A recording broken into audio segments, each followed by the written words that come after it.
قرآن کا نور اترا ہے، کتنی زبانیں ہیں جن پر تلاوت جاری ہوئی ہے، کتنے قلوب ہیں جہاں عشق مصطفیٰ کی شمع روشن کی گئی ہے۔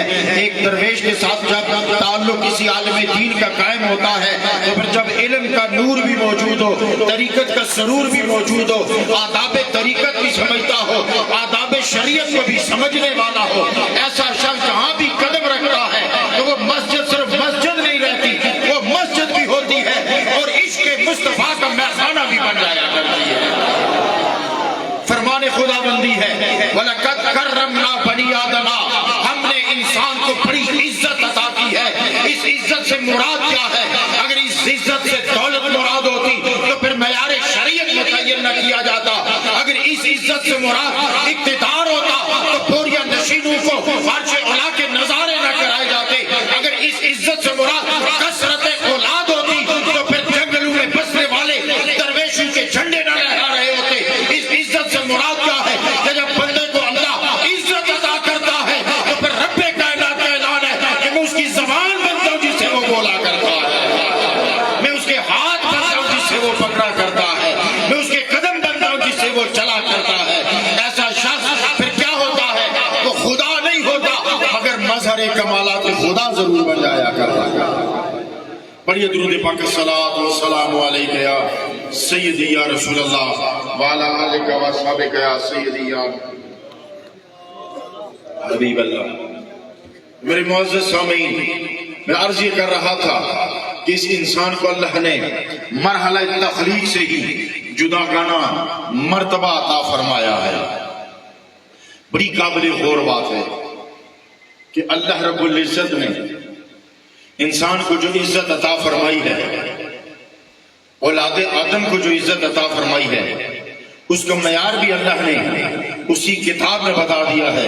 فرمان خدا بندی ہے، وَالْعَصْرِ إِنَّ الْإِنسَانَ لَفِي خُسْرٍ، قسم ہے زمانے کی کہ انسان خسارے میں ہے۔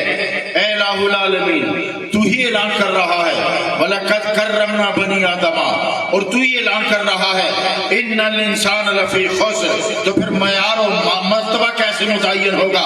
پھر فیصلہ کیسے ہوگا کہ عزت کسے ملی ہے اور ذلت کس کا مقدر بنی ہے؟ تو اگلی آیت میں رب کائنات فرماتا ہے إِلَّا الَّذِينَ آمَنُوا، عزت والے وہ نہیں ہیں جن کی شہرت زیادہ ہو گئی، عزت والے وہ نہیں ہیں جنہیں دولت کی کثرت میسر آئی، عزت والے وہ نہیں ہیں جنہیں تخت و تاج مل گیا، بلکہ رب کائنات کا فرمان علی شان ہے۔ نہ جانے صاحبان لغت الا الذین آمنوا کا لغوی کیا مانا کرتے ہوں گے، مگر اس کا عاشقانہ ترجمہ یہ ہے کہ رب فرماتا ہے انسان خسارے میں ہے، الا الذین آمنوا، مگر جسے مصطفیٰ مل گیا اسے کامیابی مل گئی۔ الا الذین آمنوا کا معنی یہ ہے جسے مصطفیٰ مل گیا۔ اب کوئی کہنے والا کہے گا کہ آمنو سے مراد تم نے کیسے لے لی کہ مصطفیٰ مل گیا؟ تو میں یہ پوچھنا چاہتا ہوں، ایمان کہتے کسے ہیں؟ ایمان کس کو کہتے ہیں؟ ایمان کس چیز کا نام ہے؟ ایمان یقین کا نام ہے۔ تو بڑی قابل توجہ بات ہے، بڑی توجہ کے ساتھ یہ گزارشات سنیے گا۔ ایمان یقین کا نام ہے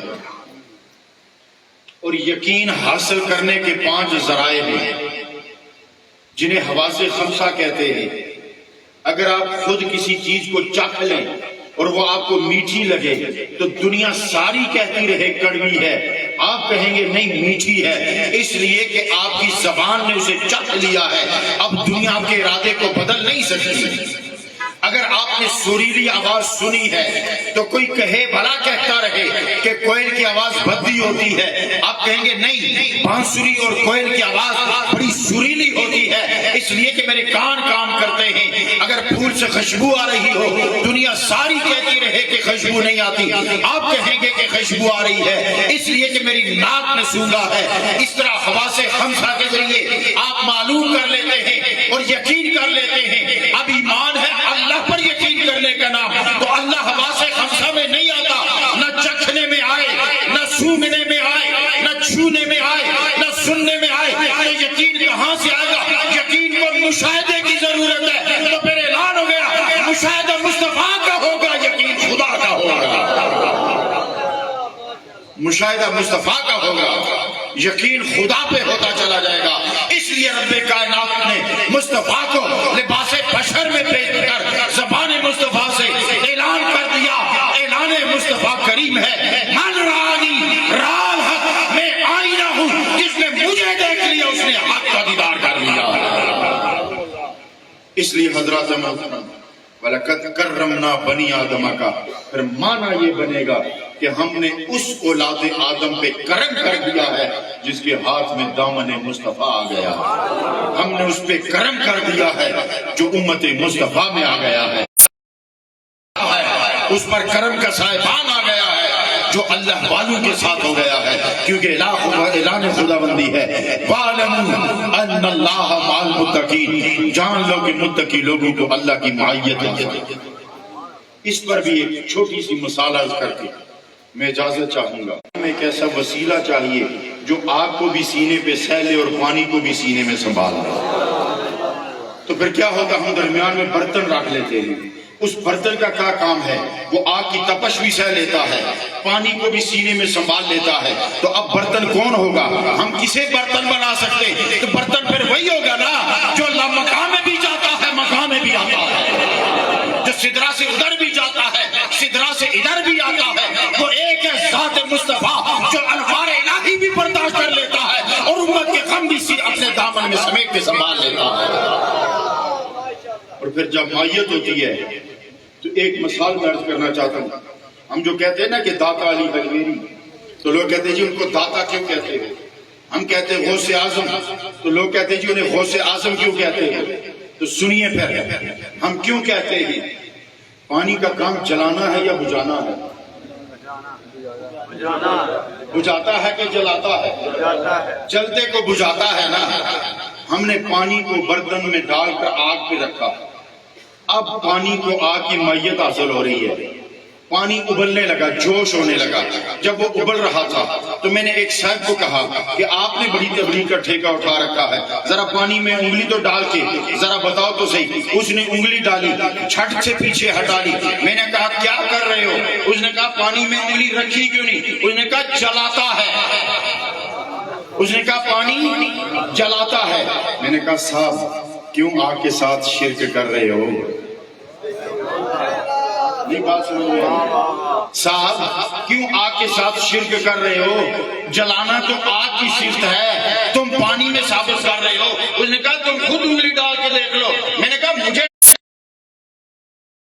اب آگ پانی آگ نہیں بنا، پانی آگ نہیں بنا، مگر آگ کی صفت کا مظہر بن گیا ہے۔ مائیت برتن سے ملی ہے، اسی طرح مصطفیٰ کے صدقے جب اللہ کی مائیت حاصل ہو جائے تو رب فرماتے ہیں ہاتھ اس کا ہوتا ہے، پکڑ میری ہوتی ہے۔